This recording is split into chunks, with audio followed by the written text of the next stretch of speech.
Good evening everyone. आप थोड़ा सा मुझे बता दीजिए कि इज द बोर्ड विजिबल और नॉट। बोर्ड की विजिबिलिटी बता दीजिए प्लीज।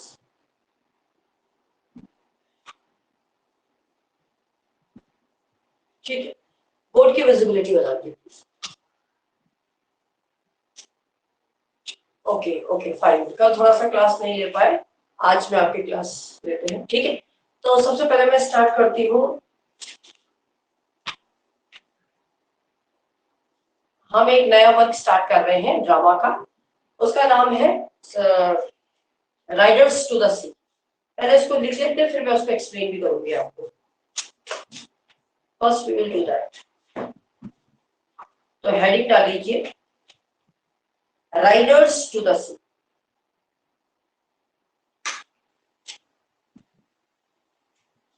सब लोग कनेक्ट हो गए? Okay fine. ऊपर हेडिंग डाल देते हैं राइडर्स टू द सी।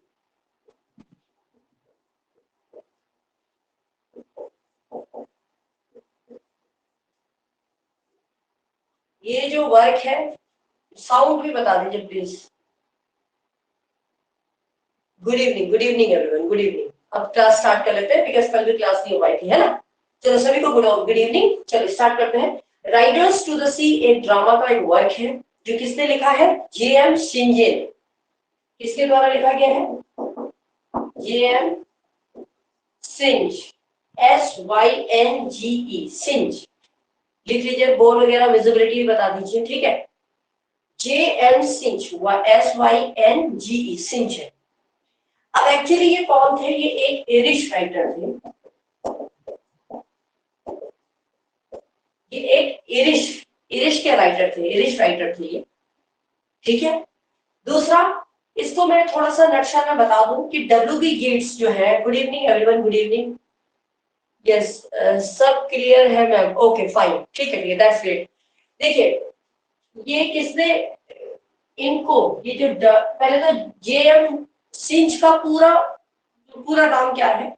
इनका पूरा नाम है जॉन मिलिंस्टन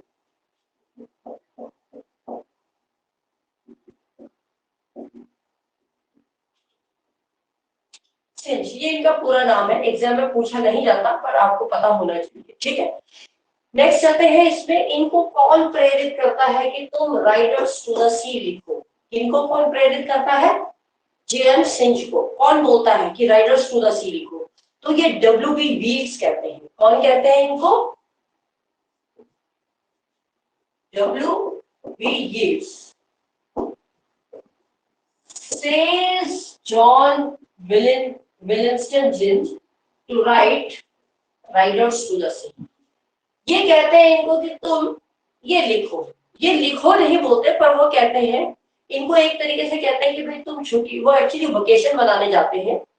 जे.एम. सिंच ये छुट्टियों में जाना चाहते हैं कहीं, तो ये जहाँ छुट्टियों में जाना चाहते हैं तो वहां पर ये प्लान बताते हैं। तो W.B. येट्स कहते हैं जबकि तुमने घूमने ही जाना है तो तुम कोस्टल एरिया में जाओ और तुम आयरलैंड जाओ। तो ये आयरलैंड चले जाते हैं। वहां उनके साथ एक घटना होती है, जो वहां के मछुआरे होते हैं उनकी रियल लाइफ के बारे में पता चलता है। तो किसी एक पर्टिकुलर लेडी का पूरा, जो वहां मछुआरन रहती है, फिशर विमेन रहती है, उसकी पूरी हिस्ट्री को वो देख के भावुक होके उन्होंने उन्हीं के ऊपर फिर एक क्या लिखा? राइटर्स टू द सी। वो मैं डिटेल में अभी बताऊंगी, पहले हम थोड़ा बहुत इसको लिख लेते हैं फिर एक्सप्लेन करते हैं। ठीक है, तो सबसे पहले है पब्लिश इन 1903। फर्स्ट पॉइंट देखिए, पब्लिश्ड इन 1903। 1903 में ये पब्लिश हुई थी। ठीक है, और परफॉर्म हुई थी, परफॉर्म इन 1904। 1904 में ये परफॉर्म हुई थी, और कहां परफॉर्म हुई थी? ड्यूब्लिन में, इन ड्यूब्लिन, DUBLIN, ड्यूब्लिन। ठीक है, इसकी जेनरी अगर पूछी जाए, जेनरी, तो जेनरी मतलब ये कैसा प्ले है? तो ये एक वन एक्ट ट्रेजेडी है। क्या है? वन एक्ट ट्रेजेडी, एक एक्ट ट्रेजेडी। ठीक है, आप इसको चाहे ऐसे भी लिख लीजिए, वन एक्ट ट्रेजेडी। एक ही एक्ट में ये ट्रेजेडी बताता है, राइट। दूसरा है आपका, इसका नेक्स्ट पॉइंट आता है कि इसकी सेटिंग कहाँ है, कहाँ से लिया गया है। तो सेटिंग इसकी है, सेटिंग में लिखिए, इसकी जो सेटिंग है वो कहाँ है, एरेन आइलैंड में। इसको लिख लो, the place sets in ARN, Aran island, ARN Aran island, island, ठीक है। एक ये एराइन जगह है, आइलैंड है, और ये है कहां पर, west coast of Ireland. It is in west coast of Ireland. Ireland में एक वेस्ट कोस्ट है, उस जगह पर ये जगह है। कौन सी जगह है, एरेन आइलैंड। ये वहां इसकी पूरी सेटिंग की हुई, ठीक। तो ये तो प्ले के बारे में एक थोड़ा बहुत मोटा हिस्सा है कि ये प्ले हुआ कहाँ है, कब पब्लिश हुआ और कब परफॉर्म हुआ। अब हम इसके कैरेक्टर पे चलते हैं।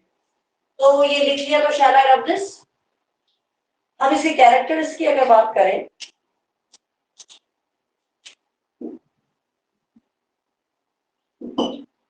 तो इसमें सबसे पहला जो कैरेक्टर है हम उसको ले रहे हैं नोरा। नोरा कौन है, नोरा एक यंगेस्ट फैमिली मेंबर है।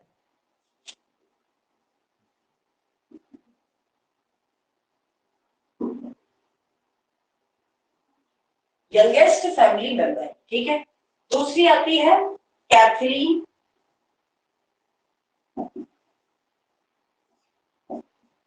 ये एक 20 साल की लड़की है, 20 years old गर्ल,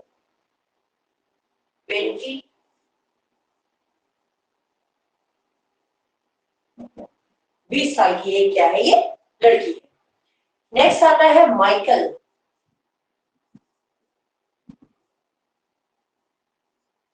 माइकल कौन है, माइकल एक बेटा रहता है, ठीक है, सन है, ठीक है, बेटा है, बस इसको इतना ही रहने दो।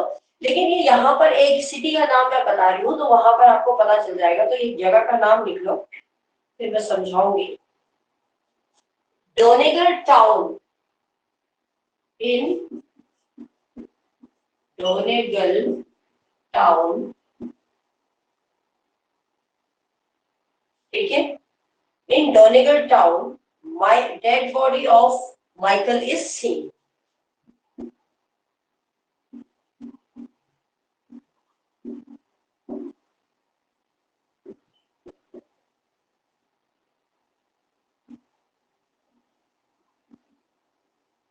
प्रीस्ट इसको बताता है। अभी सब कहानी बताऊंगी तो समझ में आएगा, कि आप लिखते रहिए, फिर मैं समझाती हूँ। नेक्स्ट कैरेक्टर आता है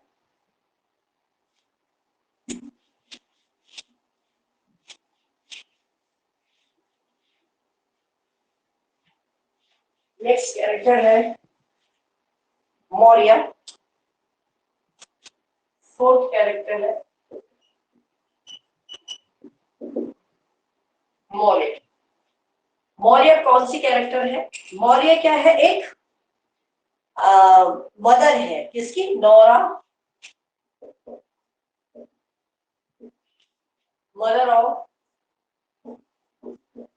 नोरा, कैथलीन, माइकल, बार्टली, ठीक है।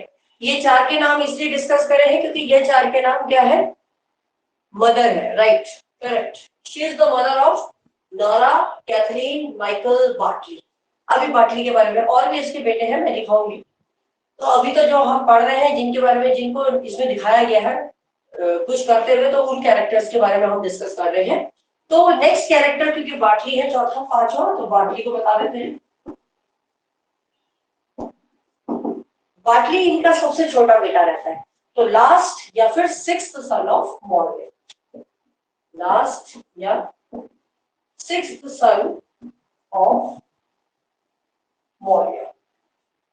मौर्य का क्या है, ये छठा बेटा कह लो, या फिर सबसे छोटा बेटा है, और है बार्टली।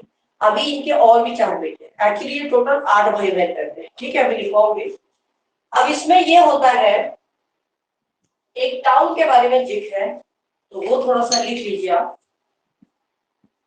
गैलवे सिटी, इसी की वजह से वो बात है।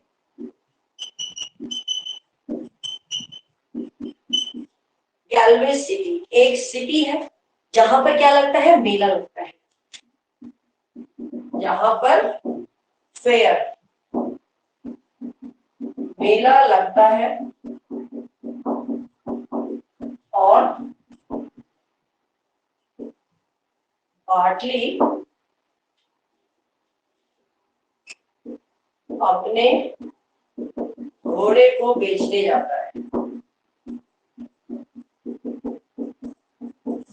ठीक है, वो अपने घोड़े को बेचने जाता है कुछ लिवलीहुड के लिए, कुछ पैसों के। तो अभी मैं समझाऊंगी क्या है ये कहानी में, पहले थोड़ा मोटा मोटा आप लिख लीजिए। एक लास्ट पॉइंट और है, तो वो भी लिख लेते हैं हम।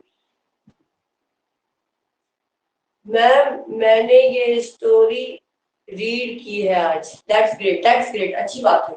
तो आपको जल्दी समझ में भी आ जाएगा। ठीक है, जिन्होंने ये पढ़ी है उनको जल्दी समझ में आ जाएगा। ओके, अब क्या होता है, इनके कितने बच्चे हैं, टोटल कितने बच्चे हैं मौर्य के, टोटल 8 चिल्ड्रन, 8 बच्चे रहते हैं। ठीक है, 8 में से हमने 4 तो पढ़ लिए, 4 अभी बाकी है जिनका जिक्र यहाँ नहीं है, लेकिन अगर एग्जाम में आ गया तो आपको नाम मालूम होने चाहिए क्योंकि बेटे थे वो। तो यहाँ पर मैं उन बेटों का नाम लिख लेती हूँ।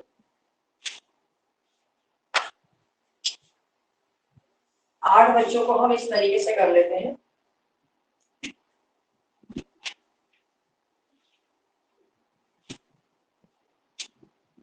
इस तरीके से लिख लीजिए आप। सबसे पहला है, कैसे भी करके लिख लीजिए, कैथलीन,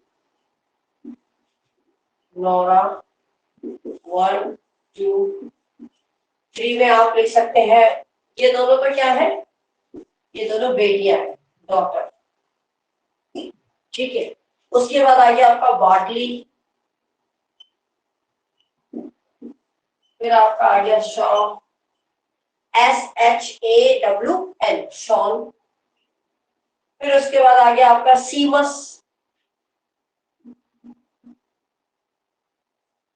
SHEAMUS, सीमस, इसको एच कर दो, SHEAMUS, सीमस हो गया। नेक्स्ट है स्टेफन, फिर आ गया आपका पैच, फिर आपका आ गया माइकल।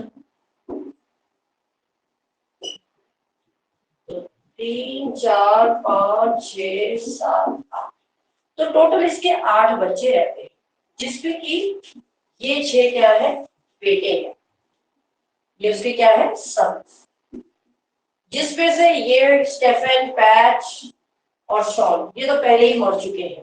ठीक है, बाकी ये 2 रहते हैं और 2 बेटियां रहती हैं।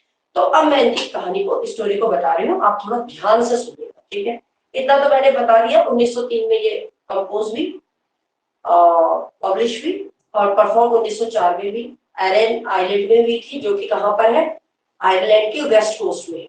अब ये कहानी किसकी है, एक मछुआरे की कहानी। ठीक है, मछुआरा तो है लेकिन वो मछुआरा जिंदा नहीं है। तो पूरी स्टोरी अगर हम बात करें तो किस पे अटकती है, किस पे चल रही है ये पूरी स्टोरी, ये प्ले मौर्य पे चल। मौर्य एक विडो है, एक मछुआरन है जिसका पति नहीं है। ठीक है, वो मछली के लिए, भाई उनका जीवन यापन मछली से होता था, मछली को लाते थे, उसको बेचते थे, उसी से जो इनकम होती थी उसी को वो क्या करते थे, परिवार चलाते थे।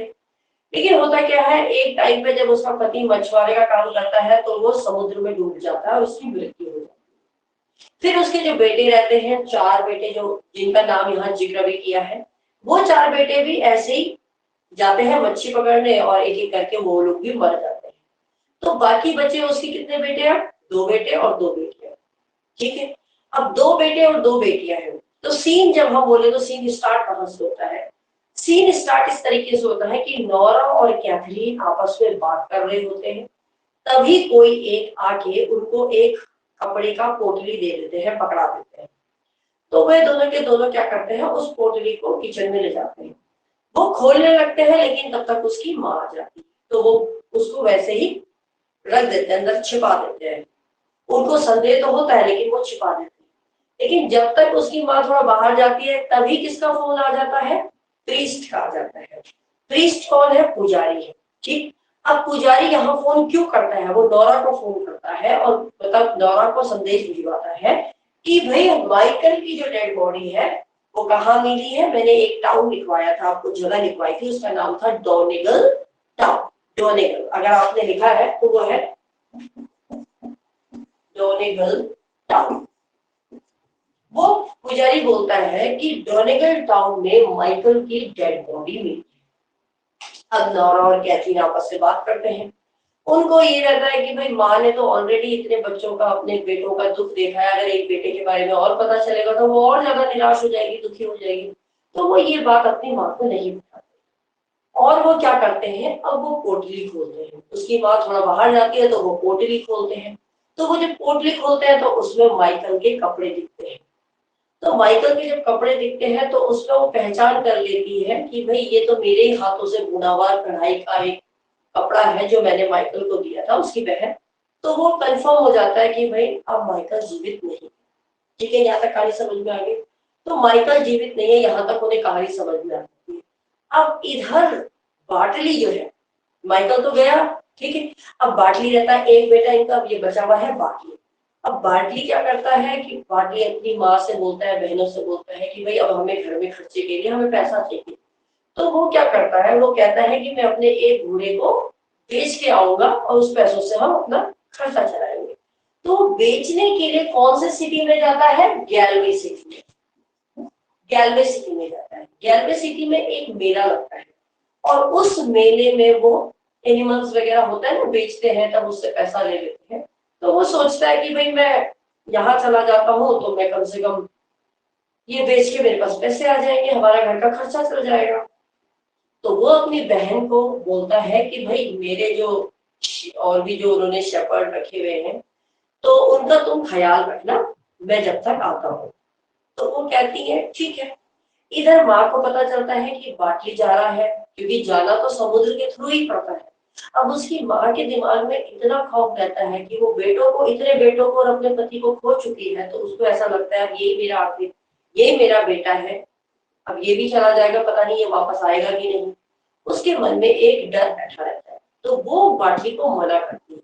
लेकिन नोरा और कैथरीन कहती है माँ इसे जाने दो, ये बात भी सही है, वो जाएगा तो कुछ पैसे आ जाएंगे। लेकिन बाटली की मदर नहीं चाहती। फिर भी बाटली क्या करता है, गुस्से में घर से चला ही जाता है, क्योंकि उसको तो पैसे चाहिए थे। तो पैसों के लिए वो चला जाता है। ना तो वो माँ का आशीर्वाद लेता है और ना तो वो खाना खा के जाता है। अब एक्चुअली आयरिश का जो कल्चर था वहां पर ये माना जाता है कि जब भी कोई बेटा अपने घर से जाए तो उसको अपने माँ बाप की ब्लेसिंग्स लेके जाना बहुत जरूरी, मतलब पैर छू के जाना बहुत जरूरी है। ये कस्टम था उनके यहाँ, एक रिवाज होता था। बाटली ने अपनी माँ के तो पैर छुए ही नहीं, उसने तो आशीर्वाद लिया ही नहीं। तो ये नोरा और कैथरीन को टेंशन हो जाती है, ना उसने वो खाना खाया। तो कैथरीन और नोरा अपनी माँ को बोलते हैं देखो उसने हमारे आपके पैर भी नहीं छुए, खाना भी नहीं खा के गया, तो ये तो एक गलत बात है।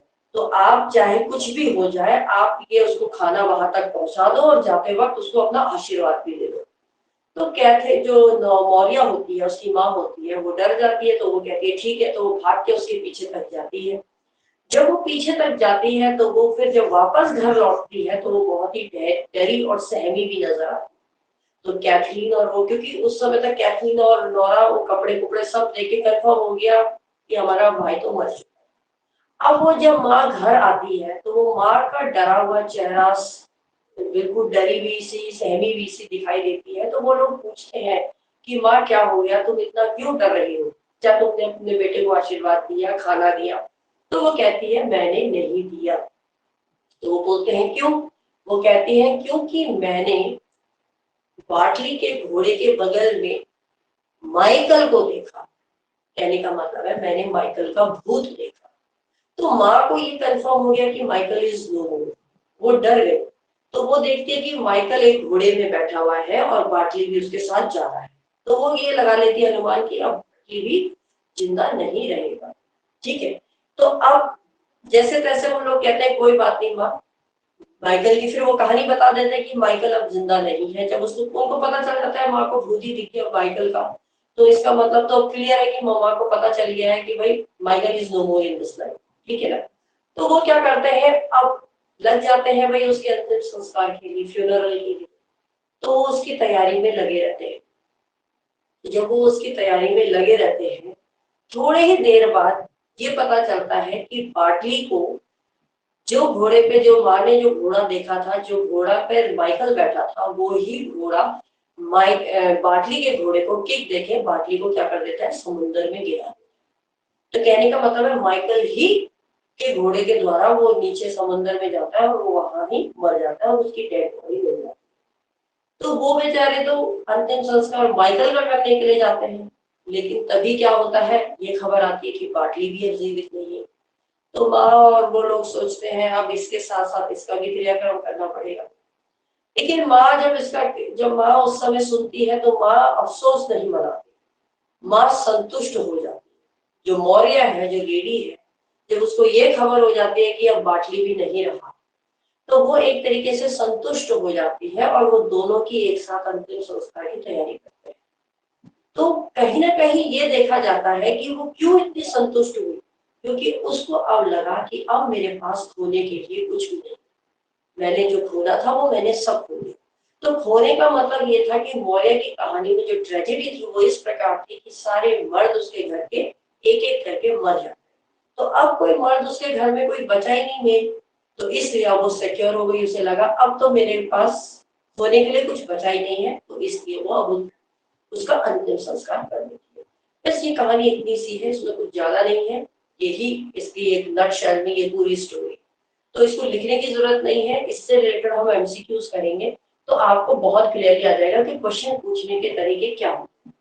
तो आज हमने राइडर्स टू द सी पढ़ ली, इसमें कुछ नहीं है, बस आपको कैरेक्टर्स याद रखने हैं, क्या होता है, कहाँ पर किसकी बॉडी मिलती है, कौन सी फेयर में वो जाता है, ये सब चीजें हैं। तो जब हम क्वेश्चंस करेंगे एमसीक्यू तो ये आपको और भी ज्यादा क्लियर हो जाएगा। आई होप आपको ये क्लियर हुआ होगा। प्लीज जल्दी बता दीजिए, फिर मैं नेक्स्ट टॉपिक पे चल रही हूँ क्योंकि मुझे आज थोड़ा ग्रामर भी स्टार्ट करना है। जल्दी से बता दीजिए। Is this clear to everyone? Please let me know. And please, मुझे लगता है दो दो तो चलो कोई नहीं, ममता तो नहीं दे सकती है लाइव क्लास, लेकिन मुझे लगता है हरीशचंद्र, अगर आप ये वीडियो देखते हो तो प्लीज क्लास में जरूर अटेंड रहिए जब लाइव क्लास हो रही है। कभी इत्तेफाक से मेरी भी छुट्टी हो जाती है, समहाउ कभी कुछ अर्जेंट काम आ गया, तो please try to be in class if you are giving live classes. ठीक है, चलिए, सभी को क्लियर हुआ? मैम राइटर के बारे में कुछ नहीं कराएंगे। देखो, राइटर के बारे में हमें इसमें नहीं पढ़ना, हमें यहाँ पर सिर्फ राइटर के प्ले के बारे में पढ़ना है। और जब एमसीक्यू आएगा तो राइटर से रिलेटेड भी क्वेश्चंस आएंगे। आपको ये नहीं पूछा गया है वहां पर कि आपको राइटर की डिटेल स्टडी करनी है। राइटर की डिटेल स्टडी हमें करनी है पोइट्री सेक्शन में, जो यूनिट 5 है, जहां पर आपको राइटर के नाम दे दिए, तो वहां तो आपको डिटेल स्टडी राइटर की करनी है। वहां पर हम बायोग्राफी भी पढ़ेंगे, सब कुछ पढ़ेंगे। लेकिन मैं जो आपको एमसीक्यू कराऊंगी यूट्यूब में, इसमें सब कुछ देना तो पॉसिबल नहीं है, इसीलिए मैं वो चैनल बना रखा है कि वहां एमसीक्यू मैराथन सीरीज चलेंगी। हो सकता है मैं थोड़ी देर एक दो दिन में तुगलक, आज तो मैं नया प्रैक्टिस सेट दूंगी, तुगलक में दे दूं, तुगलक आप लोगों ने पढ़ लिया, तुगलक से रिलेटेड दूंगी, फिर उसके बाद में ऐसी सीरीज को हम चलाते रहेंगे। तो उसमें जो क्वेश्चन पूछने के तरीके हैं, किस लेवल तक क्वेश्चन आ सकते हैं, उसमें ऑथर का भी वर्क आता है, ऐसा नहीं है। जब हमने जीवी शॉ का काम पढ़ा तो जीवी शॉ में भी तो जीवी शॉ के बारे में पता किया गया था, तो पर उतना डिटेल स्टडी हमें नहीं करना है। जब किसी राइटर के वर्क को बोला है तो हमें वर्क को कंसाइज करना। ठीक है, क्लियर है? Is this clear? पर हाँ, क्वेश्चंस किस तरीके से आते हैं ये आपको पता चल जाएगा राइटर से related. Okay, so let's moving on to the next one. आप सभी लोगों ने, मैं आज आपको इसका क्या कहते हैं, आपने अगर सिलेबस देखा तो सिलेबस में हमने जो फर्स्ट पॉइंट है, आपने मेटाफिजिकल पॉइंट पे लिया आप में से?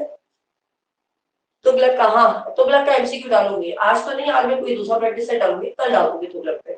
यस, आप लोगों को मैंने बैलेट तो करा दिया था, राइट? बैलेट हो गया था। आज मैं आपको करा रही हूँ, यही लिटरेरी टर्म्स एंड फॉर्म्स में से ही एक आता है ड्रामेटिक आयरन। तो हम ड्रामेटिक आयरनी को करेंगे। समझ में आ गया? ड्रामेटिक आयरनी में क्या क्या होता है, क्या पूछा जाता है, हम इसको करेंगे। तो ऊपर हेडिंग डाल लीजिए आप, ड्रामेटिक आयरनी।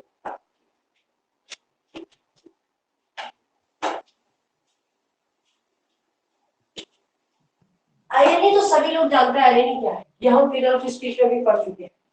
मैंने आप लोगों को फिगर ऑफ स्पीच कराया है, नोट डाउन थोड़े बहुत रहते हैं वो मैं कराऊंगी। ठीक, तो फिगर ऑफ स्पीच में ही आता है। अगर हम आयरनी की बात करें, पहले तो ड्रामेटिक आयरनी को ही हमने पढ़ना है, लेकिन ड्रामेटिक आयरनी से पहले हमें ये पढ़ना है व्हाट इज आयरनी। आयरनी क्या है? आयरनी को हम विडंबना बोलते हैं। ठीक, अब ये विडंबना कितने प्रकार की होती है, कितने टाइप की आयरनी होती है? तो 3 टाइप की आयरनी हम पढ़ते हैं। एक हम पढ़ते हैं वर्बल, जिसको हम बोलते हैं वर्बल आयरनी। दूसरा हम पढ़ते हैं सिचुएशनल आयरनी।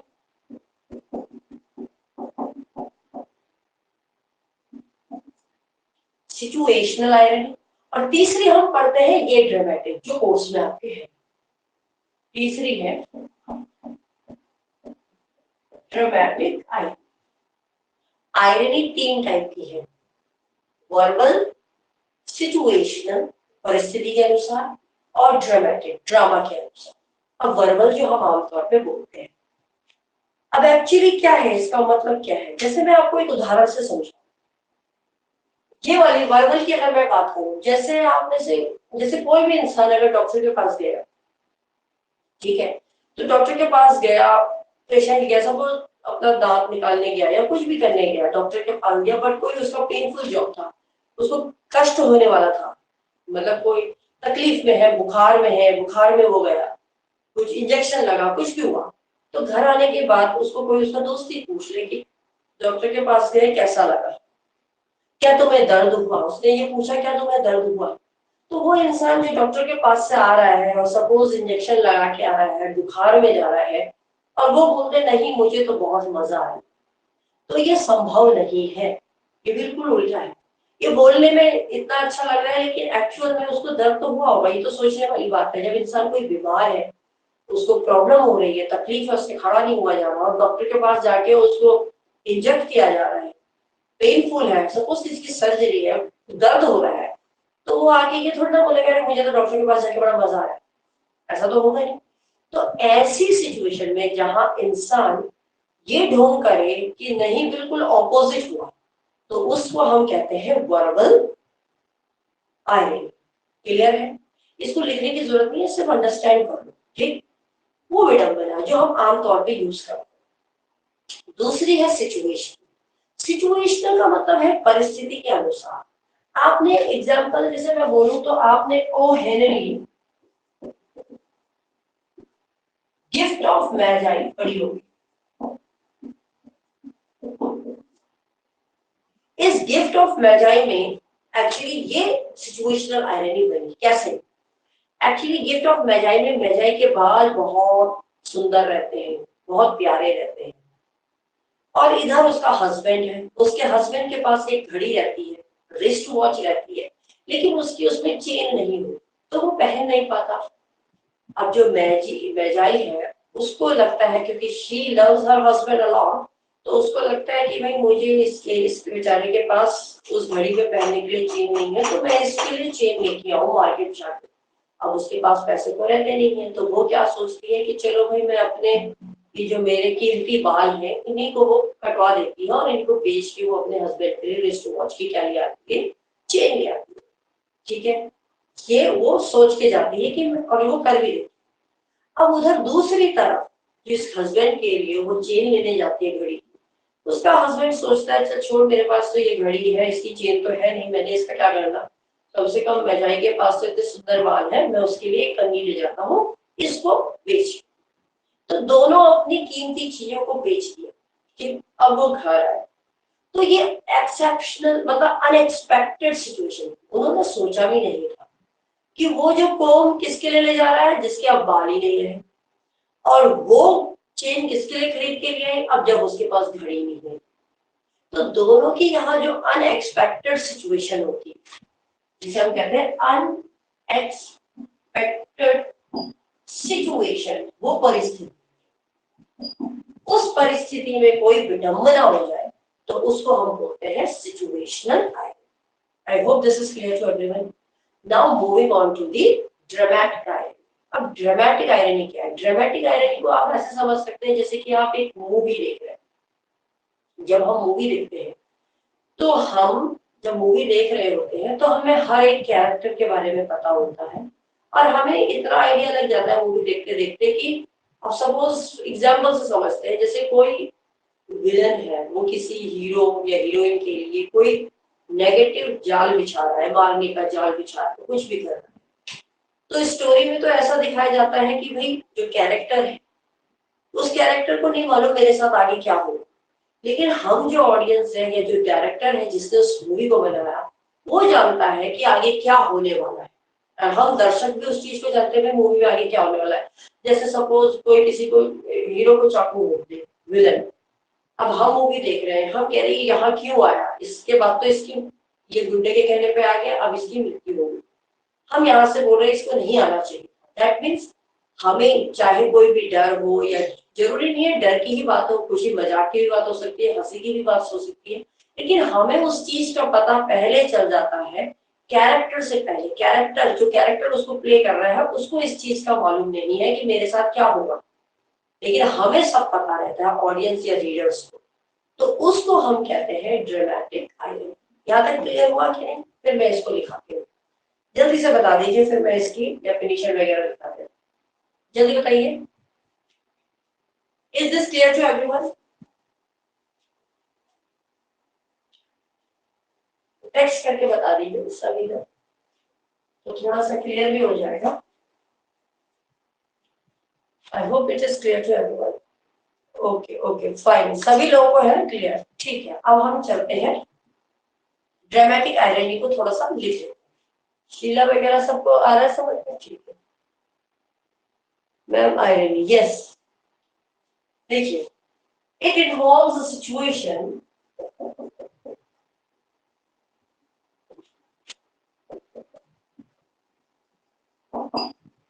ये वो सिचुएशन इन्वॉल्व करता है इन a play or in a narrative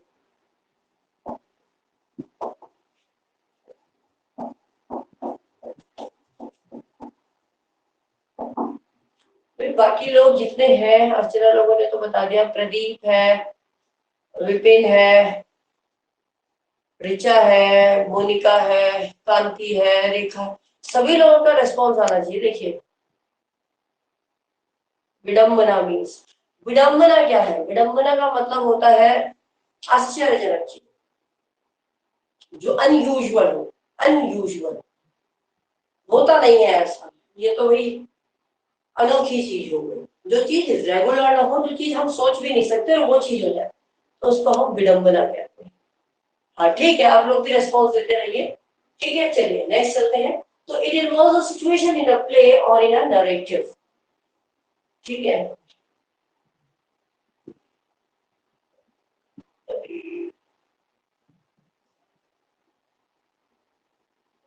Pushkar Chandra, अभी मुझे ऐसा लगता है जैसे है तो 14th, दो नहीं आए, दो या तीन, I don't know how many are there. ठीक है, अब देखिए इसको, it involves a situation in a play or in a narrative, ठीक है, in which the audience or reader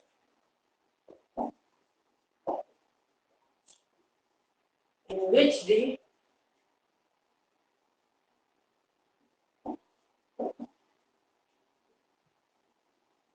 जिसमें ऑडियंस या फिर रीडर्स क्या होते हैं, जो रीडर्स हैं, शेयर्स विद द ऑथर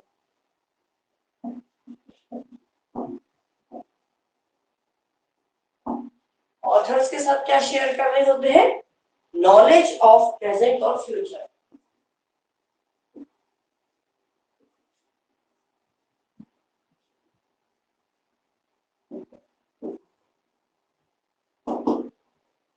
ये वो सिचुएशन है किसी भी प्ले में या किसी भी कथा में जहां पर जिसमें ऑडियंस जो है, या तो ऑडियंस मूवी जो देख रहे हैं या जो पढ़ रहे हैं, वो ऑथर के साथ अपना ज्ञान बांटते हैं, क्योंकि ऑथर को भी पता है उसने क्या लिखना है, क्या होना है कहानी में आगे, और जो देखने वाला है या पढ़ने वाला है उसको भी पता रहता है। लेकिन जो उसको प्ले कर रहा है कैरेक्टर, उसको इस चीज का पता नहीं रहता है, प्रेजेंट में क्या होने वाला है, फ्यूचर में क्या होने वाला है, ये दूसरे को, दर्शकों को पता रहता है। ठीक है, नेक्स्ट लिखिए, नेक्स्ट पॉइंट, circumstances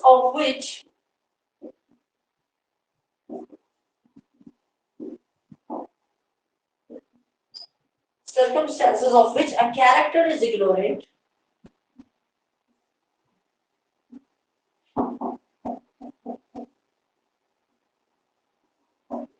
कैरेक्टर को उस चीज के बारे में पता नहीं है। ठीक है, in that situation the character unknowingly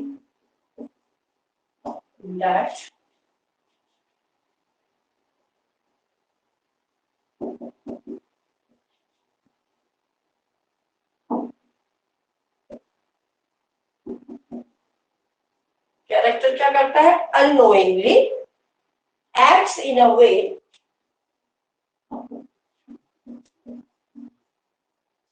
इस तरीके से एक्ट करता है मानो कि we recognize to be grossly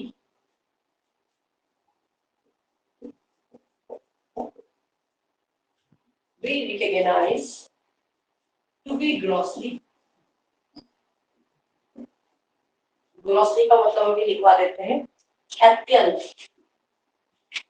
grossly का मतलब लिख लो अत्यंत। ठीक है, grossly inappropriate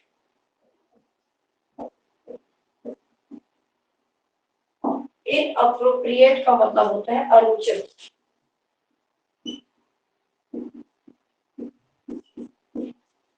inappropriate to the actual circumstances।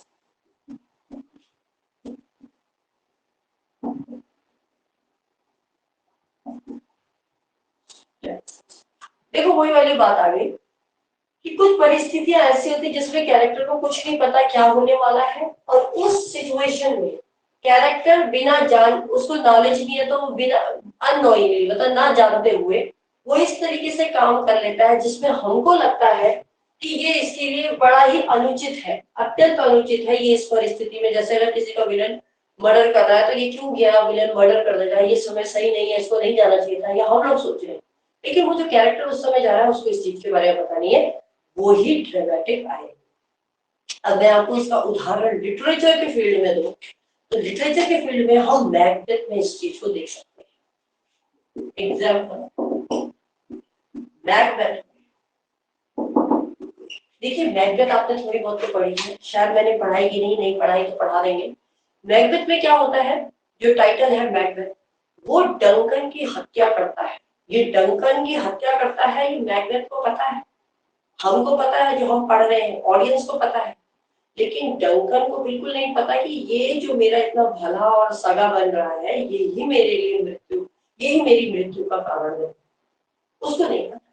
तो इसको हम कहेंगे ड्रामेटिक आयरनी। एग्जांपल लिख लीजिए, the title character appears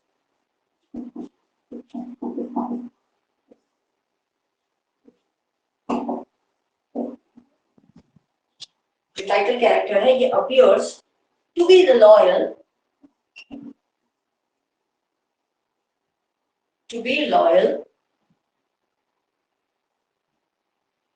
ma'am last line तो के बाद,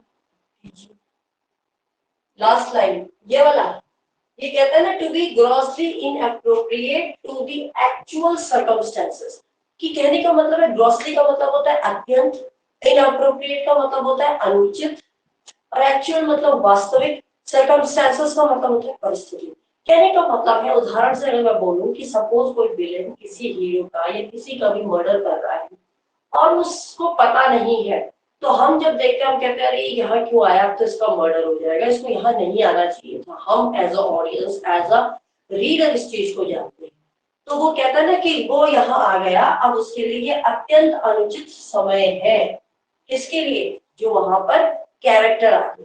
तो हम उस कैरेक्टर के लिए कह रहे हैं कि ये समय सही नहीं था कि तुम इस समय आ गए, हम अपने मन में सोच रहे हैं, क्योंकि हमें ये चीज का आभास पहले है, हमें ये पता है कि क्या प्लॉटिंग की जा रही है।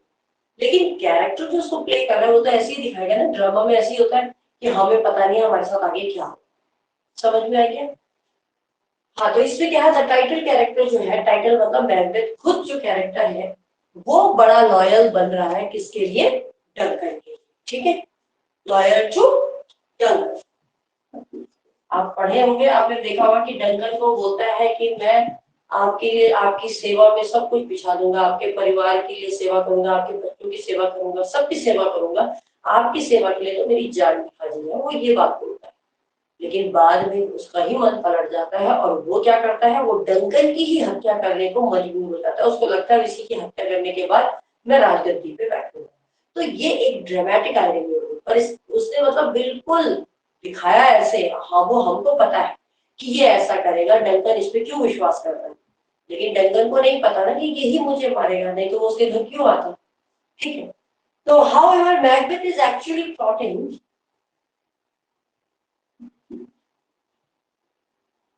Macbeth is actually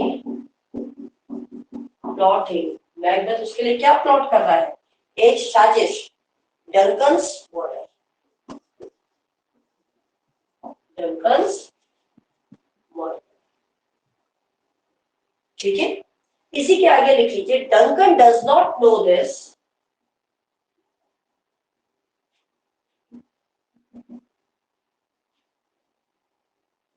डंकन को इस चीज के बारे में नहीं पता, वरना वो क्यों आता। ठीक है, बट द ऑडियंस डज।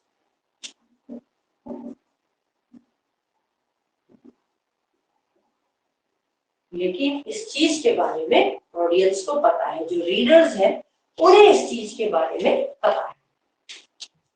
समझ में आ गया कि नहीं? क्लियर है यहाँ तक? एक पैराग्राफ और है, फिर आपका ये खत्म हो जाएगा, मैं थोड़ा फिर ग्रामर स्टार्ट करूंगी। शैल आई रब दिस? ऊपर वाला तो लिख लिया होगा आई होप।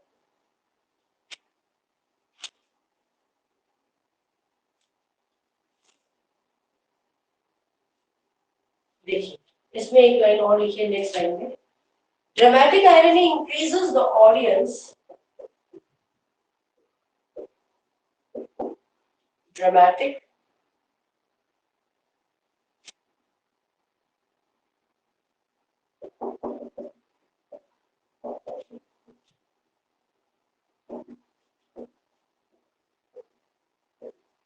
जो ऑडियंस है उसका क्या इंक्रीज कर देता है? एंटिसिपेशन, होप्स,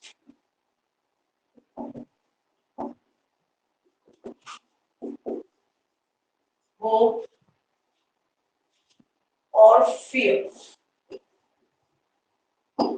अभी लिखा दूंगी, as readers wait to C,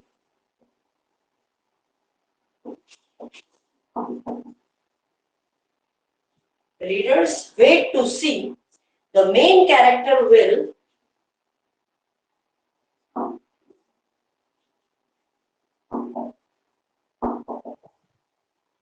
catch, C-A-T-C-H, C-A-T-C-H,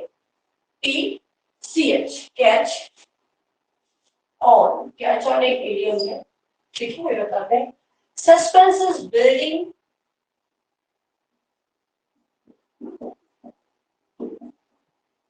suspense बना रहता है, ठीक है, and the pages are turning.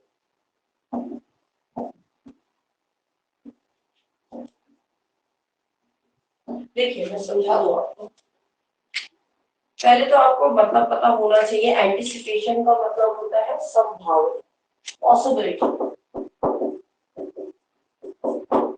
Hope का मतलब है उम्मीद, फियर्स का मतलब होता है डर, ठीक है, कैच ऑन का मतलब होता है समझ में आना, जो पूरा फ्रेज है कैच ऑन का मतलब होता है समझ में आना। सस्पेंस तो आप जानते हो कि सस्पेंस हो रहा है, ठीक है। अब मैं बताऊंगा आपको क्या है इसका मतलब। जो ड्रामेटिक आयरनी होती है उसमें जो ऑडियंस है, अब जैसे हम कोई कथा पढ़ रहे हैं, जैसे अभी हमने राइडर्स टू द सी पढ़ी, ठीक है, जब तक हमने इसको पढ़ा नहीं तब तक तो अब जैसे जैसे हम इसको आगे पढ़ेंगे तो हमें इतना लग जाता है और हमें पता लगता है कि भाई जब इसकी माँ के बेटे सभी मर रहे हैं तो बाटली को नहीं जाना चाहिए था, माइकल को नहीं जाना चाहिए था, लेकिन माइकल को तो नहीं मालूम ना मेरे साथ ऐसा होगा। समझ में आ रही बात? तो कहने का मतलब है ऑडियंस जो हम लोग हैं, हम लोग जब देखते हैं तो हम उस जब जिस समय कोई भी प्ले देखते हैं उसमें हमें ये संभावना दिखती है कि ये संभावना हो सकती है, सस्पेंस होता है कि यार अब पता नहीं क्या होगा, आगे देखते हैं क्या होगा, ये हो सकता है या ये नहीं हो सकता है। हम देखते हैं ना मूवी कि अब शायद चोर पकड़ में आ जाएगा, अब शायद इसको ये राज पता चल जाएगा। तो एंटिसिपेशन का मतलब है संभावना, ऑडियंस को पता चलती है। इन होप, क्या उम्मीद होगी आगे क्या होने वाला है ये भी ऑडियंस को पता चलता है। और क्या डर है आगे क्या गलत होने वाला है ये भी ऑडियंस को पता चलता है। रीडर्स के तौर पे रीडर्स क्या करते हैं, मेन कैरेक्टर ये देखते हैं कि भाई हमको तो पता चल रहा है लेकिन जो मेन कैरेक्टर्स हैं क्या उनको भी इसके बारे में पता है कि इसके साथ ये घटना घटने वाली है। तो ये सस्पेंस हमें बना रहता है कि देखते हैं इसको ये समझ पाएगा इसकी चाल को। तो वो इसीलिए कह रहा है कि वो समझ पाएगा क्या, कैच ऑन जो मेन कैरेक्टर, जो कैरेक्टर है जिसके साथ जो चीज घटना होने वाली है, चाहे वो अच्छी है चाहे बुरी है चाहे डरावनी है चाहे मजाकिया है, तो क्या वो इस चीज को समझ लेगा, सस्पेंस को। तो वो पता चलता है हमें जैसे जैसे हम पेजेस आगे टर्न करते हैं पढ़ने के तौर पे।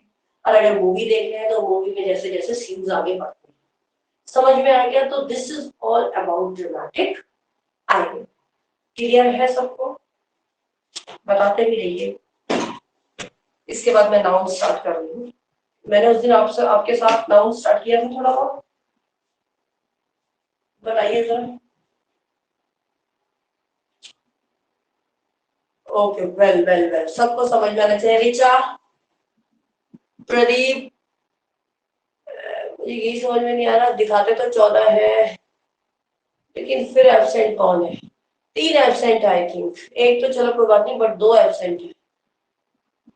प्रदीप बिस्ट, ओके फाइन, ठीक है।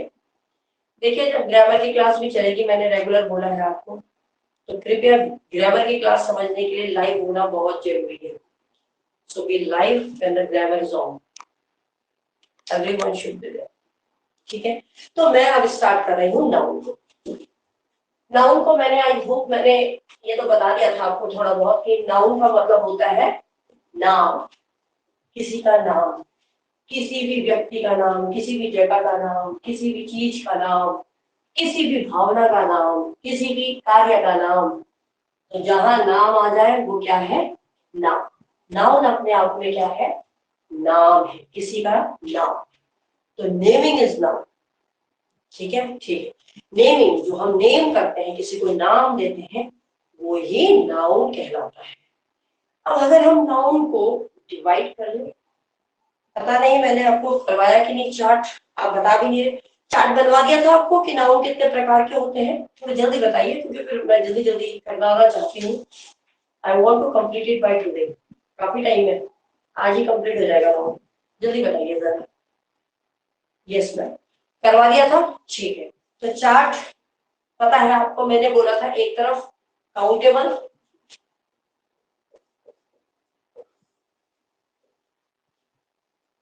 काउंटेबल नाउन, दूसरी तरफ मैंने लिखवाया होगा अनकाउंटेबल नाउन।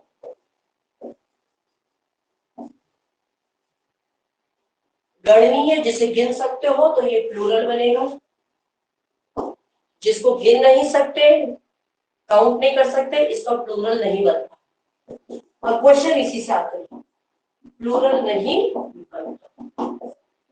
थोड़ा ये ध्यान दीजिएगा, ठीक है? ओके फाइन, तो ये चीज को जरा आपने ध्यान देना है। अब अगर मैं काउंटेबल की ही बात करूं तो काउंटेबल को भी डिवाइड किया गया है 3 भागों में। प्रॉपर नाउन, ठीक है, फिर आ जाओ आप कॉमन नाउन,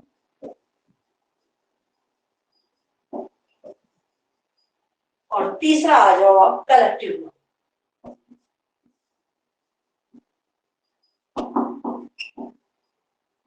ठीक है, जिसको हम बोलते हैं व्यक्तिवाचक, इसे बोलते हैं हम जातिवाचक, जो पूरी जाति का बोलता है।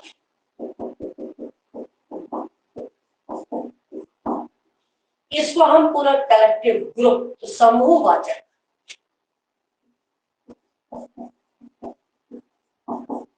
संख्या है, नाउन को हम बोलते हैं संख्या। क्लियर है? यहां तक क्लियर हो रहा है कि नहीं? ठीक है, is that clear to everyone? अब अगर हम बात करें इसकी अनकाउंटेबल, जिसे हम गिन नहीं सकते, तो हम गिन किसको नहीं सकते? मटेरियल को नहीं गिन सकते, मटेरियलिस्टिक और भावना को। भावना आप गिन सकते हो, मुझे तुमसे प्यार है, मुझे तुमसे नफरत है, गिन सकते हो? यू कांट काउंट इट, इसका प्लूरल नहीं बन सकता। तो ये क्या है? अनकाउंटेबल। तो मटेरियलिस्टिक एंड एब्स्ट्रैक्ट नाउन, ये दो प्रकार के हो गए, मटेरियलिस्टिक, ठीक है, मटेरियलिस्टिक नाउन, और दूसरा है आपका एब्स्ट्रैक्ट नाउन। मटेरियलिस्टिक को हम बोलते हैं द्रव्यवाचक, इसको हम बोलते हैं द्रव्यवाचक, हिंदी में हम बोलते हैं द्रव्यवाचक। अभी मैं एग्जांपल कराऊंगी तो आपको समझ में आएगा, पहले एक फ्लो चार्ट बना लो, ठीक है? द्रव्यवाचक और एब्स्ट्रैक्ट को हम बोलते हैं भाववाचक, जिसमें भावनाएं, ठीक है? अब देखते हैं, यहां तक क्लियर है? Is any doubt clear to any one of you? सबको क्लियर हो गया?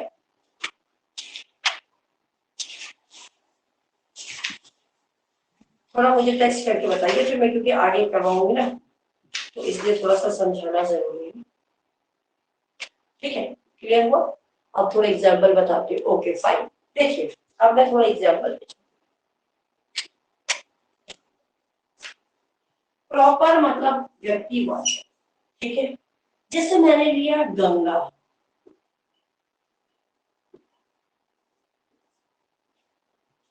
गंगा क्या है? आप सब बोलेंगे मैडम गंगा तो नदी, बिल्कुल सही बात है, गंगा क्या है? नदी है, रिवर है। लेकिन नदी तो बहुत सारी, ठीक है? नदी क्या है?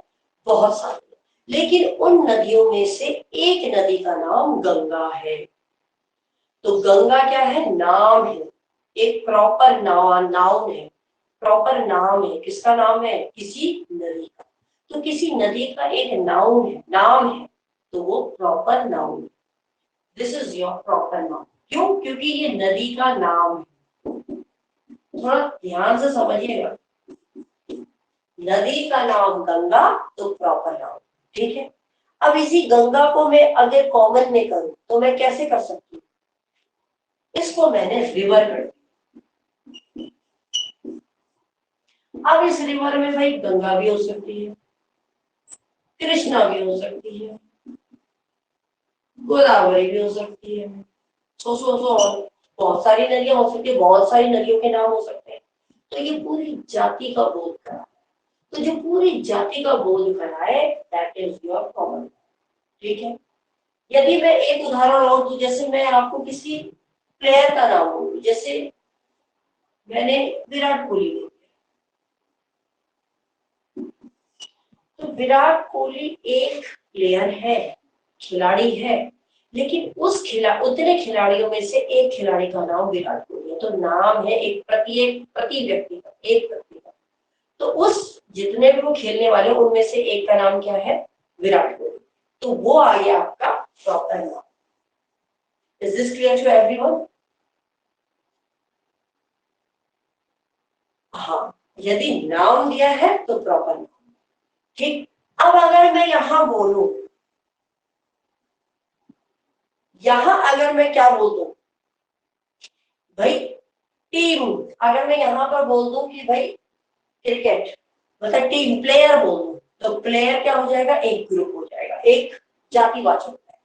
भाई ये इस जाति का है, इस समूह का है, समूह तो नहीं कह सकते बट जाति का। भाई ये क्या है? खिलाड़ी है। तो प्लेयर, प्लेयर अगर मैंने बोल दिया, तो प्लेयर में तो बहुत सारे प्लेयर्स हैं कि विराट कोहली प्लेयर है, मैंने बोला he is Virat Kohli, proper noun. Virat Kohli is a cricket player, तो क्रिकेट प्लेयर जो है वो क्या हो गया? जाति को बता रहा है, कॉमन नाउन हो गया। अब अगर मैं बोल दूं कि विराट कोहली इंडिया टीम में है, किस टीम में है? इंडिया की टीम में। तो टीम जब मैंने शब्द ले लिया तो वो पूरे ग्रुप को रिकॉग्नाइज करेगा, पूरे समूह को, तो उसको हम बोलते हैं कलेक्टिव नाउन। क्लियर हो रहा है कि नहीं? Is this clear to everyone? ठीक है, आई होप आपको क्लियर हो रहा होगा।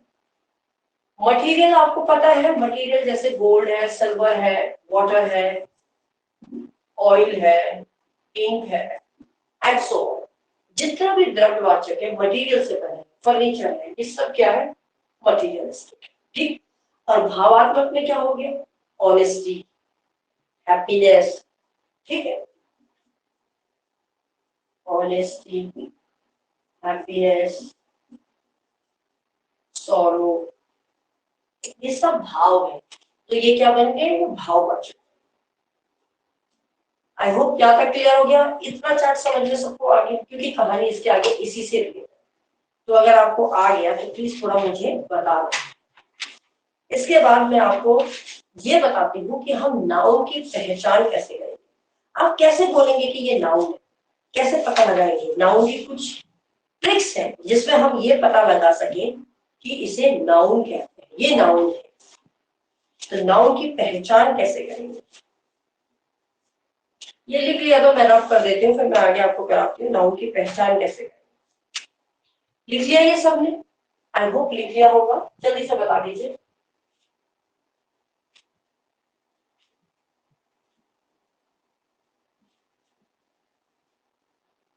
नो वन इज सेइंग, थोड़ा टेक्स्ट कर दीजिए जल्दी जल्दी, है ना। कोशिश कर रहे हैं कि आप लोगों के लिए डिजिटल बोर्ड लाया जाए, जिससे कि ये मिटाने की समस्या खत्म हो जल्दी से और आपका फटाफट कोर्स हो। ठीक है, फाइन।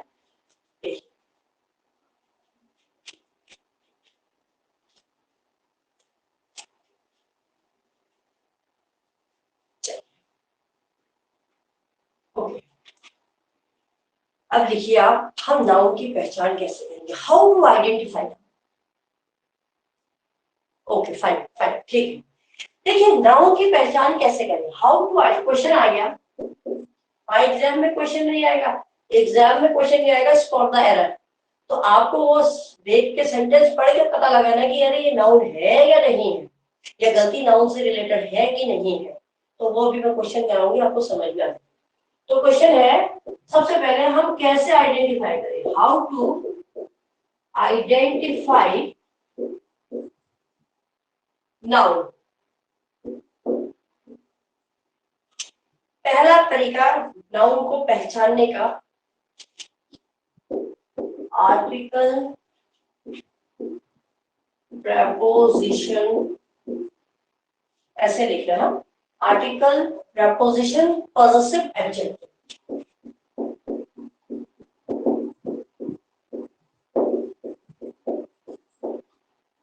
पॉजेसिव मतलब अधिकारवाचक और एडजेक्टिव का मतलब विशेषण। ठीक है, अब क्या होता है, जैसे मैं आपको उदाहरण दूं तब समझ में आएगा।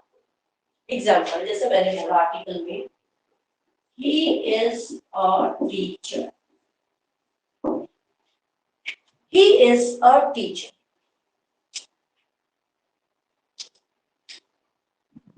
ही इज द टीचर, ठीक है। अब ही इज अ टीचर, इसमें नाउन क्या है? टीचर एक ग्रुप हो गया, ग्रुप हो गया, कलेक्टिव नाउन हो गया, है नाउन। तो टीचर यहाँ पर हमारा क्या है? नाउन। हमने क्यों बोला, हम पहचान कैसे रहे हैं इसको, क्यों? इसके आगे आर्टिकल आया है, ए। अगर नाउन के आगे आर्टिकल हो, और आर्टिकल कौन कौन से होते हैं? A and the. अगर आर्टिकल आ रहा हो और आर्टिकल के तुरंत बाद क्या आता है? नाउन आता है, ये पहचान हो जाती है। अगर किसी सेंटेंस में आर्टिकल है तो उसके बाद वाला क्या कहलाया जाएगा? नाउन कहलाया जाएगा। एक और एग्जांपल करती हूँ, जैसे हमने बोला आई हैव अ कार, मैंने बोला आई हैव अ कार। तुम कुछ मत देखो, नाउन मत देखो, अभी सिर्फ आर्टिकल देखो। आर्टिकल क्या है इसमें? ये आर्टिकल, ठीक। तो ये आर्टिकल के बाद वाला जो आ रहा है that is your noun. Car क्या है? नाम है। तो कार क्या है? यहाँ पर नाउन है, आर्टिकल के बाद है। यस, क्लियर है? ये तो समझ में आ गया। अब हम चलते हैं प्रेपोजिशन। अब प्रेपोजिशन क्या है? जैसे मैंने कहा I will come on Monday,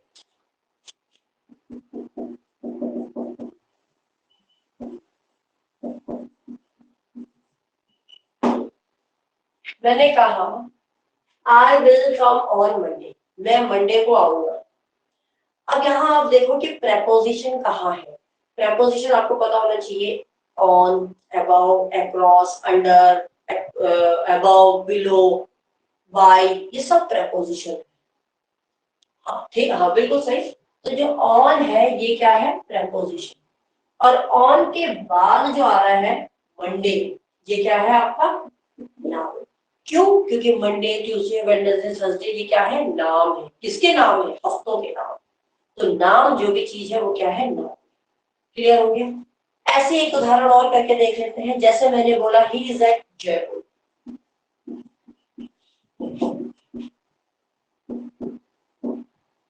वह जयपुर में है। तो एट क्या है? प्रपोजिशन। ठीक है, और इसके बाद क्या आ गया? जयपुर, जो कि क्या है? नाउन। तो प्रपोजिशन के बाद नाउन आएगा, आर्टिकल के बाद नाउन आता है। अब हम पढ़ेंगे पॉजेसिव एडजेक्टिव। तो पॉजेसिव एडजेक्टिव के बाद भी क्या आता है? नाउन आता है। जैसे उदाहरण देखते हैं, जैसे हमने बोला दिस इज माई कार,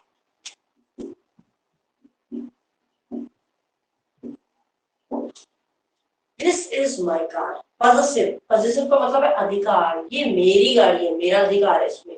तो पॉजेसिव एडजेक्टिव, पॉजेसिव क्या है? माई। माई क्या है? पॉजेसिव। और उसके बाद क्या आ जाएगा? नाउन आ जाएगा। ठीक है, क्लियर है? सबको क्लियर हो रहा होगा आई होप। तो दिस इज योर नाउन। ठीक आ रहा है? इसके बाद एक उदाहरण और कर लेते हैं। हर ड्रेस इज ब्यूटीफुल,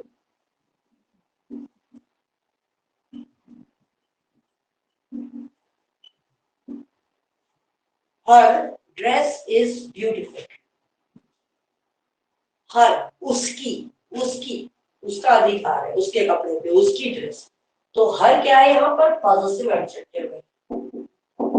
ठीक है, और इसके बाद क्या आ रहा है? ड्रेस। ड्रेस एक कपड़े का, कपड़ा है, कोई नाम है, ड्रेस है, उसकी एक प्रॉपर ड्रेस है। तो ये क्या है? नाम। समझ में आ गया? क्लियर हो गया कि नहीं हुआ? ये भी बता दीजिए मुझे। क्लियर है? इसके बाद एक तरीका तो ये है, हम नाउन की पहचान करते हैं। ठीक है, एक तरीका तो अब आप लोगों को समझ में आ गया। तो हम नाउन की पहचान कैसे करेंगे? नाउन की पहचान आर्टिकल से कर सकते हैं। प्रेपोजिशन के, आर्टिकल के बाद नाउन आएगा, प्रेपोजिशन के बाद नाउन आएगा, पॉजिटिव एडजेक्टिव के बाद नाउन आएगा। एक तरीका तो ये हुआ। उसके बाद दूसरा तरीका, हमारे पास दूसरा भी तरीका है। ये मिटा दें।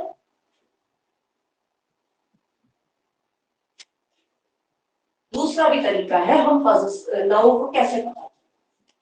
तो दूसरा तरीका क्या है ये लिख लेते हैं। वर्ड्स टू आइडेंटिफाई,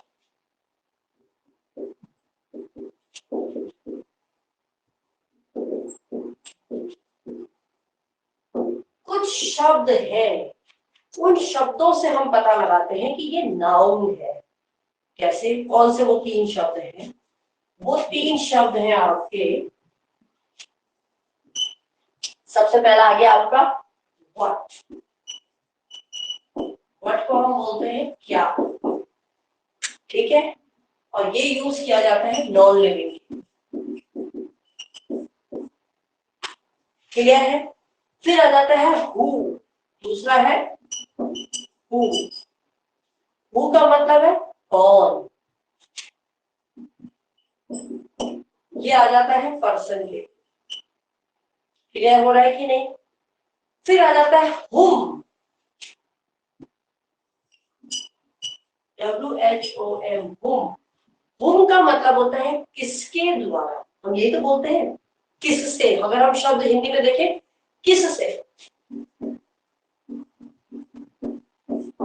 कहते हैं ना, तुमने किस किस किताब से पढ़ा, किस किस से तुम पढ़ रहे हो, किसकी किताब से पढ़ रहे हो। तो हुम। ठीक है, तो ये भी किसके लिए आएगा, किसी पर्सन के लिए। समझ में आ रहा है कि नहीं, पर्सन पर्सन के लिए। अब आप बोलोगे कि हमने कर लिया, अब इसको तुम्हें मैं बताती हूँ क्वेश्चन बता के, तब तुमको एग्जाम्पल से समझाऊंगा। जैसे है, मैंने पूछा हु वर्क्स हार्ड, जैसे मैंने क्वेश्चन पूछा हु वर्क्स हार्ड, हु, कौन, कौन मेहनत कर रहा है। सपोज हमने बोला भाई अनुराग मेहनत कर रहा है, तो हमने ये पूछा ना कौन, नाम पूछा हमने किसका, कौन है भाई वो, अनुराग वर्क हार्ड कर रहा है।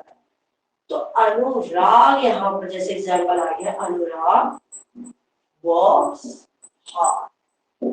तो ये जो अनुराग है ये name of a person, name of a person, नाम है किसी व्यक्ति का, तो ये क्या है, नाउन है। नाउन की पहचान हु से हो गई, क्लियर है।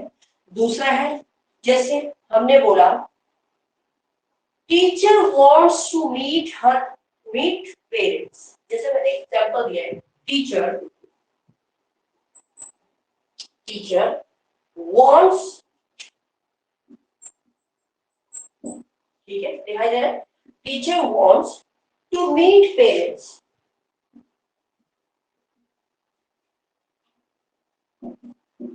अब प्रश्न दो तरीके से बन सकते हैं कि कौन पेरेंट्स से मिलना चाहता है। एक तो आ जाएगा हु, एक तो हम टीचर यहाँ पर क्या है, नाउन, ठीक है। तो हमने प्रश्न पूछ लिया जैसे हु वांट्स टू मीट, एक तो आपका आ गया हु, तो हु के लिए कौन है, टीचर। प्रश्न, टीचर क्या है, नाउन होगी क्योंकि नाम है किसी टीचर का, तो एक ग्रुप को संबोधित कर रहा है। या हम कह सकते हैं whom does teacher wants to meet, या हम बोल सकते हैं whom does, इसी को हम दूसरे तरीके से भी तो पूछ सकते हैं, whom does teacher wants to meet। भाई टीचर किससे मिलना चाहती है, whom, किससे, तो किससे से भी तो इंसानी से मिलेगी, इंसान का नाम, पेरेंट्स पूरा ग्रुप हो गया ना, तो इस कलेक्टिव नाउन हो गया, तो पेरेंट्स, तो पेरेंट्स से मिलना चाहते, तो हु, व्हाट एंड हु, ये आता है। एक व्हाट से भी करा देती हूँ, जैसे Ram bought a new car,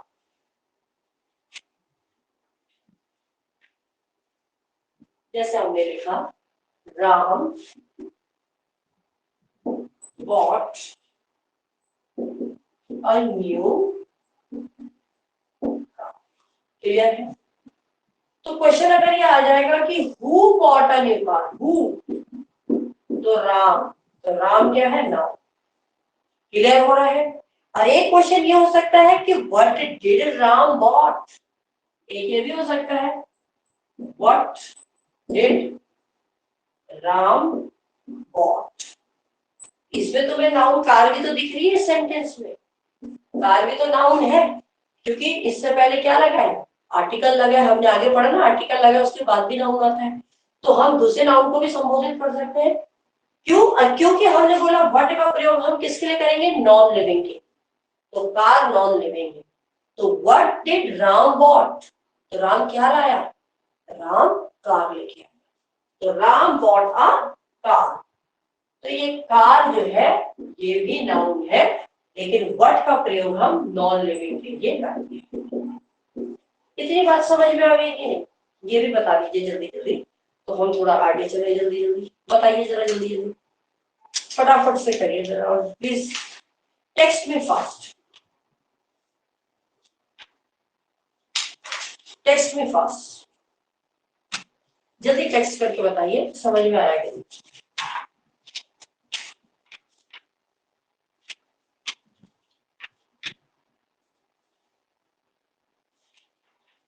जल्दी बताइए, इतने लोगों में सिर्फ एक दो ही बता रहे हो, मेक इट फास्ट।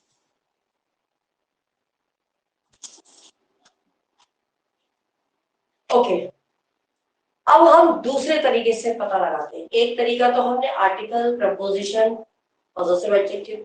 दूसरा हमने बोला व्हाट, हु एंड हु, ठीक है। अब तीसरा हम सफिक्स से पता लगा, इनके पीछे सफिक्स कौन कौन से लगेंगे तो ऑटोमेटिकली वो क्या कहलाए जाएंगे, नाउन कहलाएंगे।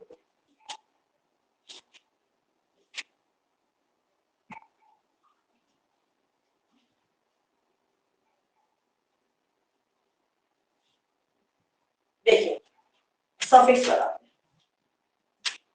Bye suffix, how to identify noun by suffix. Suffix मतलब तो जानते हैं पीछे से जो लगता है उसको सफिक्स कहते हैं। अब जैसे अगर हम टी वाई लगाए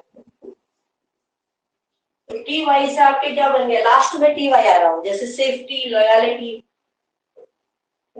सेफ्टी, लॉयलिटी, तो टी वाई आ रहा है ना, अगर टी वाई आखिरी में आ रहा है तो समझ जाओ वो क्या है, नाउन। लॉयलिटी ईमानदारी, ये नाम है। सेफ्टी सुरक्षा, अपनी सुरक्षा करो, नाम दे रहे हैं हम उसको क्या, सुरक्षा। तो ये भी अगर टी वाई से कोई एंड हो रहा है तो ऑटोमेटिकली वो क्या है, नाउन। यदि एन ई एस एस से हो रहा हो, जैसे हैप्पीनेस, हैप्पीनेस मतलब खुशियां, यस। आप ह्यूमैनिटी भी डाल सकते हो, आपको जो जो आ रहे हैं आप डाल सकते हो, ह्यूमैनिटी, ठीक है। तो ये नाम है। काइंडनेस, हैप्पीनेस, स्लीपनेस, काइंडनेस, तो सफिक्स देख लो, S E E S S लग रहा है तो भी नाउन होगा। वो नाउन की पहचान हम पीछे के कीवर्ड से भी पता लगा सकते हैं कि ये नाउन है, ठीक है। रटना नहीं है, याद नहीं करना, हम इसकी ट्रिक से भी समझ सकते हैं। पीछे टी वाई आ रहा है, नाउन है। पीछे ई एस एस लग रहा है, नाउन है।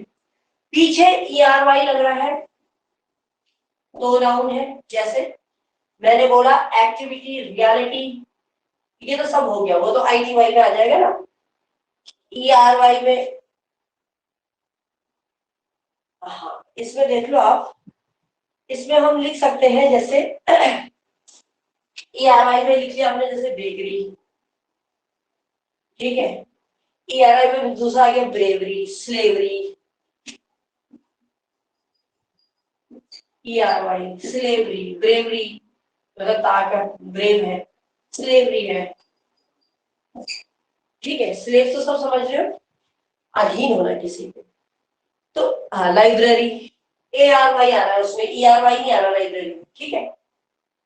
लाइब्रेरी में ई आर वाई नहीं आ रहा है, ए आर वाई आ रहा है, नहीं है, ई आर वाई आना चाहिए, ठीक है ना। हमारा आएगा ई आर वाई वाला, तो ई आर वाई वाले जितने आएंगे वो आपके क्या है, नाउन। फिर आ जाता है आपका टी वाई हो गया, ठीक है। इसके बाद आई टी वाई,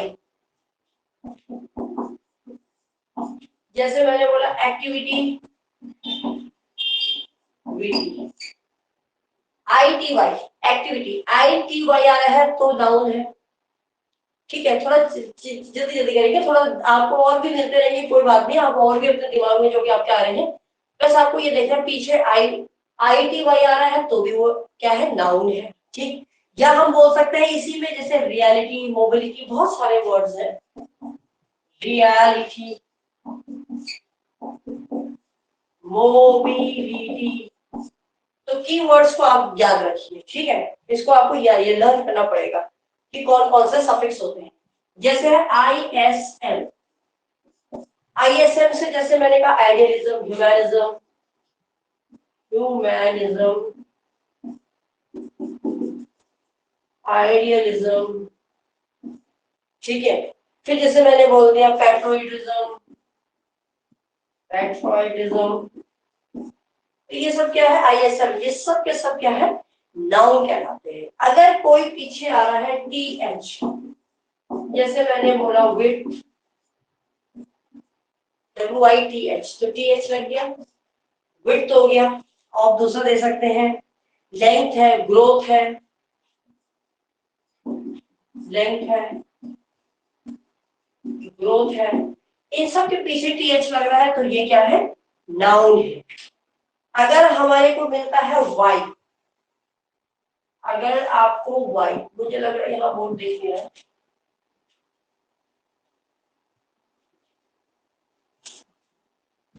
अगर है वाई, ओनली वाई, तो वाई में जैसे हो गया प्राइवेसी, ऑनेस्टी,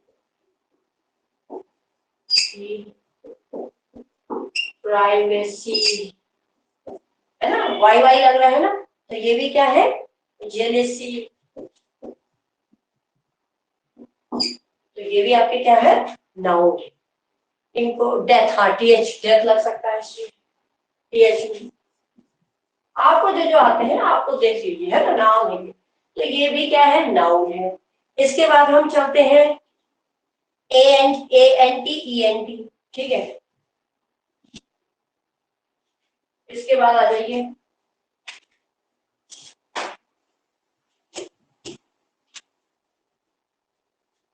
एएनटी ईएनटी या ईएनटी, दोनों में से जो भी आते हैं, जैसे हमने बोल दिया प्रेसिडेंट, अटेंडेंट, ईएनटी आ गया, अटेंडेंट, एएनटी आ गया, ठीक, असिस्टेंट, ये नाम है ना किसी पर्सन का, असिस्टेंट, प्रोफेशन के नाम आ रहे हैं, ठीक है। ई लगा देगा, जो है ई आ जाएगा, जैसे appointee, employ,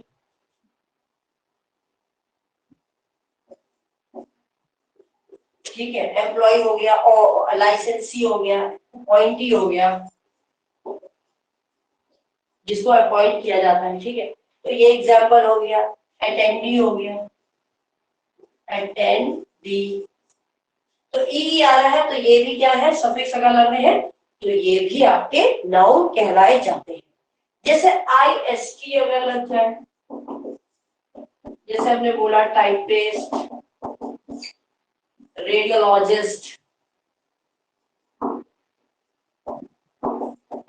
just radiologist, radiology pathology वगैरह में लगते हैं ना, टाइपिस्ट, केमिस्ट, टूरिस्ट, पीछे आईएसटी लग रहा है तो ये नाउन होगा। ये शब्द आपको बिना संदेह के याद रखना है कि ये क्या होगा, ये नाउन होगा। दूसरा, अगर आपका आता है सपोज ए आर,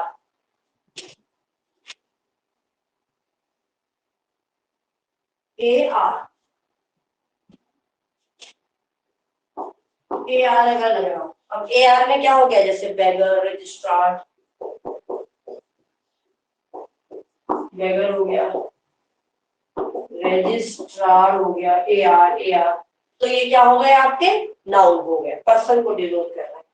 ऐसे ही ए आर के बाद ई आर भी अगर आ रहा हो, तो ई आर भी अगर लग रहा हो पीछे, तो वो क्या कहलाया जाएगा, नाउन कहलाया जाएगा। जैसे कॉलर, कीपर, ठीक है, और क्लीनर, कुछ भी लिखा दो, cleaner, builder. Is that clear to everyone? E R भी पीछे आ रहा है तो नाउन है। फिर है ओ आर, अगर ओ आर भी लग रहा हो सफिक्स में तो भी वो नाउन कहलाएगा। जैसे actor, character, actor, collector, reporter, reporter में तो ई आर आ जाएगा, जैसे हमने इसको बोला रिपोर्टर, ठीक है, वो आपका इसमें आ जाएगा, ठीक। इसमें सेलर, कुछ भी लिख सकते हैं, ओ आर अगर आ रहा है तो वो भी कोई पर्सन का काम है, तो वो नाम है, तो वो क्या कहलाया जाएगा, नाउन कहलाया जाएगा। नेक्स्ट, अगर डी ओ एम आ रहा है, जैसे बोला स्टारडम, शुरुआत है, डी ओ एम, स्टारडम, ये भी क्या है, नाउन है। बोर्डम, फ्रीडम, फ्रीडम भी क्या है, नाम है, आजादी। बोर्डम, बोरियत वाला टाइम, ठीक है, तो ये सब क्या है, नाम है, ये इनके सफिक्स है, ये आपको याद करने पड़ेंगे, ठीक है। ये बहुत सारे सफिक्स है, ये सबका चार्ट आप आज याद करिए। और भी है, A N C E N C ई, सारे चार्ट लिखा देते हैं।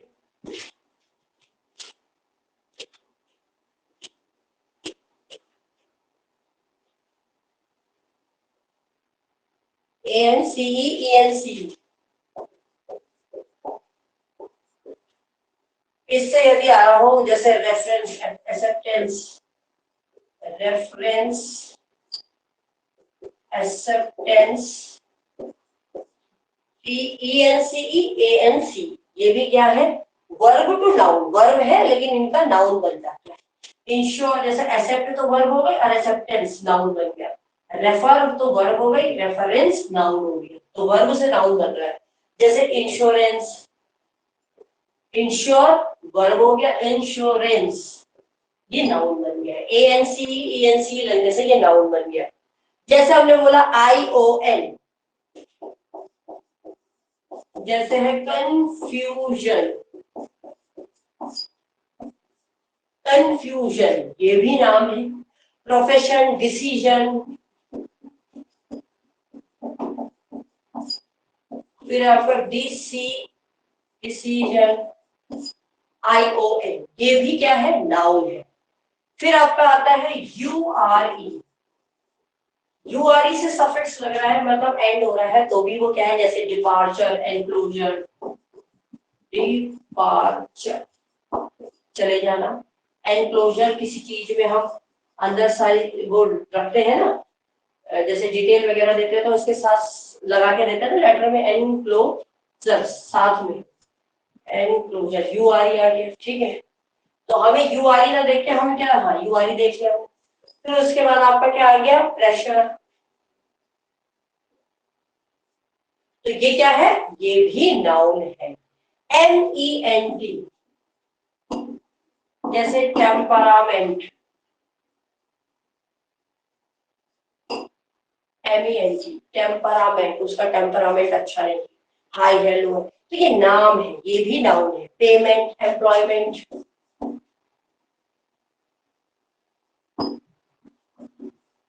एम्प्लॉयमेंट, MENT पीछे MENT आ रहा है तो ये भी क्या है, नाउन है। फिर अगर आता है एज, अगर आता है AGE, AG का सफिक्स लग रहा है तो समझ लो वो भी नाउन है। जैसे package, baggage, luggage, package, baggage, luggage, AGE आ रहा है तो समझ जाओ ये भी क्या है, नाउन है। इसके बाद ING जिसे हम बोलते हैं जेरेंड, वर्ब में ING लग जाएगा तो वो जेरेंड बन जाएगा। जेरेंड क्या होता है, वर्ब और नाउन दोनों का काम करता है, उसको जेरेंड कहते हैं और उसका ING फॉर्म करता है, ठीक है। वो हम नेक्स्ट क्लास में करेंगे, मतलब जब आगे बढ़ाऊंगी डिटेल में। अभी तो आप इतना सोचो कि क्रिया के पीछे ING लगा तो दैट इज जेरेंड, और जो नाउन और वर्ब दोनों का काम करता है, क्योंकि वर्ब से ही तो नाउन बन रहा है यहाँ पर। तो जैसे है ब्लेसिंग, ING लग रहा है ना, तो जैसे ब्लस में क्या है, वर्ब है और ING लग गया, वर्ब के बाद ING लग गया, तो ये क्या हो गया, जेरेंड। तो ये नाउन का काम भी कर रहा है, वर्ब का भी कर रहा है, नाउन का भी कर रहा है। तो ये ब्लेसिंग, ING ये आपका क्या है, नाउन कहलाया जाएगा। ब्लेसिंग, राइटिंग, राइटिंग, लैंडिंग, ये भी क्या है, सफिक्सेस के पीछे लग रहे ING, तो ये क्या है, आपका नाउन है। इन कीवर्ड्स आपको इतने मिल गए नाउन पहचानने के लिए, तो आपको नाउन इस तरीके से पहचानना पड़ेगा। और है इसकी पहचान करने के लिए, जैसे हो गया हुड, जैसे है चाइल्डहुड, बचपना, हुड लग गया तो ये भी नाउन है, ठीक है। चाइल्डहुड, फॉल्सहुड, गलत, फॉल्सहुड ये भी क्या है, नाउन है। आपने कह दिया लिवलीहुड, जीविका चलाने के लिए हुड लग गया, तो ये भी क्या है, नाउन है। ये सब नाउन है। या शिप लग गया, शिप तो अपने आप में नाउन है, SHIP शिप, शिप तो वैसे भी जहाज नाउन है। लीडरशिप,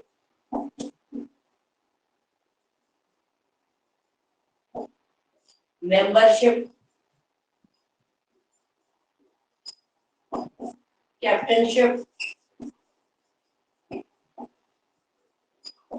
तो SHIP जहां भी लगेगा वो आपका क्या आ जाएगा, नाउन आ जाएगा। स्कॉलरशिप,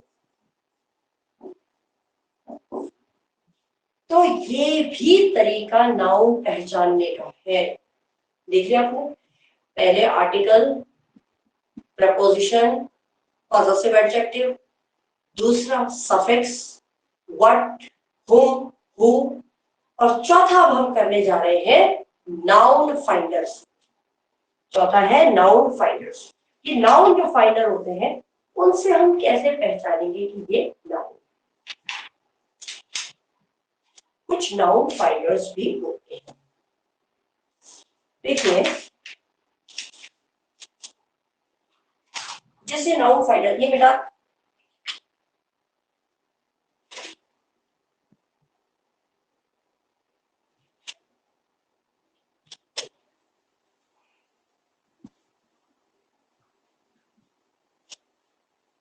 अब हम नाउन फाइंडर से निकालेंगे।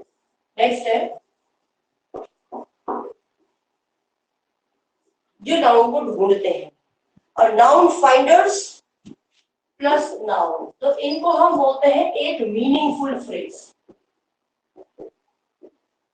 पूरा जो फ्रेज होता है ना, फ्रेज आप जान रहे हो ना, थोड़े थोड़े जो शब्द होते हैं, शब्द मिलके एक सेंटेंस बनाते हैं, उसको फ्रेज कहते हैं।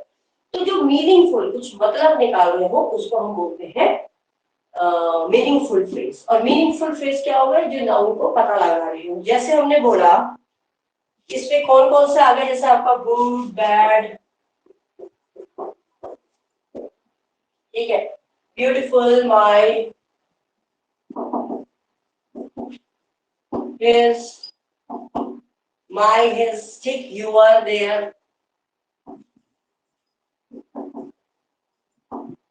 ठीक है, उनका, हर, एक्सेट्रा, पॉजिटिव ज्यादा रख रहे हैं। तो जैसे मैंने बोला he is a good boy,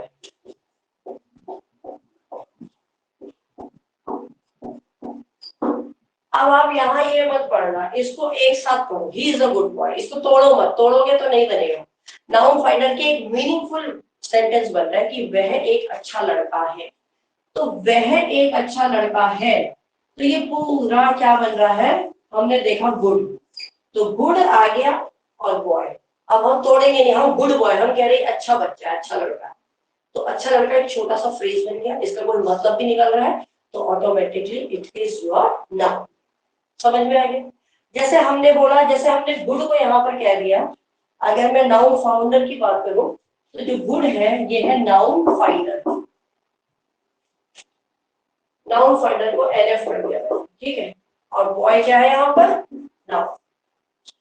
clear है। जैसे मैंने एक दूसरा उदाहरण दे दिया, दिस इज माई चेयर,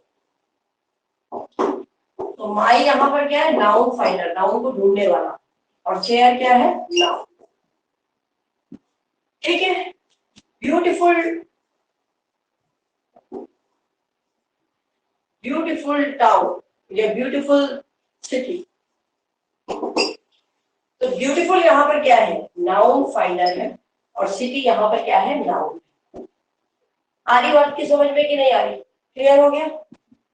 तो this is all about what we did today in the class. ये हमारा सारा नाउन को मैंने डिस्कस कर लिया है। कल थोड़ा सा रहता है, तो थोड़ा सा जो सिंगुलर प्लूरल वाला है उस सेक्शन को देखेंगे, कुछ एग्जांपल्स करेंगे, नाउन आपका खत्म हो जाएगा, राइट। फिर नेक्स्ट क्लास में हम कुछ और देखेंगे। कल हो सकता है, कल मैं आपको, देखते हैं कल मैं आपको क्या स्टार्ट कर रहा हूँ। I will let you know tomorrow by morning कि कल मैं क्या टॉपिक कराऊँ, क्योंकि हम टॉपिक को थोड़ा फॉरवर्ड मूवमेंट में लाते रहेंगे। तो थोड़ा सा ड्रामा, तो ड्रामा में ओथेलो और वो मैं थोड़ा सा रुक के कराऊंगी, एज यू लाइक इट। उससे पहले हम बाकी चीजें को करें। क्लियर है, यहाँ तक सबको समझ में आ रहा है? एनी डाउट कीजिए, ठीक है। क्लास हो सके तो जो होती है उसको जरूर देखा करें, कभी एक्सेप्शन हो जाए तो that is some other issue, वो हमारे साथ भी होता है, ठीक है। So I am minding of the class right now, recorded में देख लेना, ना समझ में आया तो आप पूछ